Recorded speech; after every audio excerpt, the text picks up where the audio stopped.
ಆಗ್ತೈತಿ. ಆದರೆ ಈ ಸಲ ಹೇಳಿದ ಸಮಯಕ್ಕೆ ನಿಗದಿತ ಸಮಯಕ್ಕೆ ಆಗ್ತದ ಅನ್ನುವಂಥದ್ದು ಒಂದು ಪ್ರಶ್ನೆ ಈಗಾಗಲೇ ಎದ್ದದ. ಚರ್ಚೆನೂ ಸಾಕಷ್ಟು ನಡೆದದ.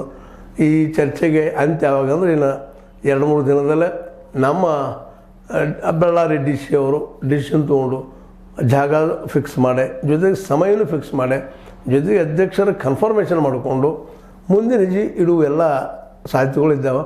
ಇವೆಲ್ಲ ಜಲ್ದಿ ಆಗಲಿಲ್ಲ ಅಂದರೆ ಮೋಸ್ಟ್ಲಿ ಇದು ಮುಂದೆ ಹೋಗ್ತದೆ ಅನ್ನೋದು ಅಷ್ಟು ಸತ್ಯದ. ಯಾಕಂತಂದ್ರೆ ಇಲ್ಲೆಲ್ಲ ಏನಪ್ಪ ಅಂದರೆ ಎಲ್ಲರೂ ಕೂಡಿದಾಗುವಂಥದ್ದು. ಇದು ಒಬ್ಬರಿಂದ ಆಗುವಂಥದ್ದಲ್ಲ.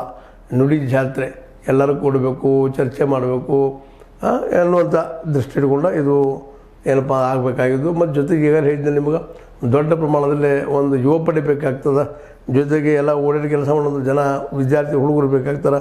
ಅವೆಲ್ಲ ತೊಗೊಂಡು ಜೊತೆಗೆ ಈ ಸಮ್ಮೇಳನ ಆದ ನೆನಪಿಗೆ ಹೊತ್ತಿಗೆಗಳನ್ನು ಅನೇಕ ಲೇಖಕರಿಂದ, ಕವಿಗಳಿಂದ, ಕಲಾಕಾರಗಳಿಂದ ಲೇಖನಗಳನ್ನು ತರಿಸಿ ಮಾಡಿ ಪ್ರಿಂಟ್ ಹಾಕಿ ಆ ಪುಸ್ತಕ ತಯಾರು ಮಾಡಿ ಅದನ್ನು ಈ ಸಮಾರಂಭ ಸಮಯದಲ್ಲೇ ಹಂಚುವಂಥದ್ದು ಅಥವಾ ಇಡುವಂಥದ್ದು ಕಾರ್ಯಕ್ರಮ ಪ್ರತಿ ವರ್ಷ ನೋಡ್ಬೋದು ಬರ್ತಾಯಿದೆ. ಅದಿನ್ನೂ ಸ್ಟಾರ್ಟ್ ಆಗಿಲ್ಲ ಅಂದ ತಕ್ಷಣ ಇವೆಲ್ಲ ಪ್ರಶ್ನೆಗಳು ಶುರುವಾಗಿದ್ದಾವೆ.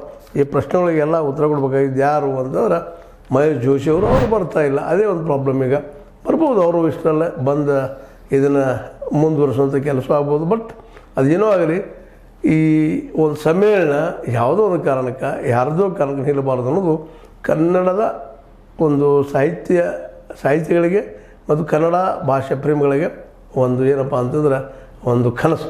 ಈ ಕನಸು ಸಲ ಈಡೇರಲಿ ಅನ್ನುವಂಥ ಮಾತನ್ನು ಹೇಳ್ತಾ ಈ ನುಡಿ ಜಾತ್ರೆ ಅಥವಾ ಈ ಒಂದು ಸಾಹಿತ್ಯ ಸಮ್ಮೇಳನ 88ದ್ದು ಆಗೇ ಆಗ್ತಾನೆ ಅನ್ನೋ ಭರವಸೆಯಿಂದ ಈ ಮಾತು ಮುಗಿಸ್ತಾ ಇದ್ದೀನಿ. ನಿಮಗೆ ಇದು ಲೈಕ್ ಆಗಿರ್ಬೋದು, ಲೈಕ್ ಮಾಡಿ, ಶೇರ್ ಮಾಡಿ, ಕಮೆಂಟ್ ಮಾಡಿ, ಜೊತೆಗೆ ಸಬ್ಸ್ಕ್ರೈಬ್ ಆಗೋದು ನಿಲ್ಲಿಸ್ಕೋಬೇಡ್ರಿ. S60 ನ್ಯೂಸ್ ಆಗ್ತದೆ. ಸೀತಾರಾಮ್ ಇದು ಸತ್ಯದ ಕೈಗಳಲ್ಲಿ ವಂದನೆಗಳು.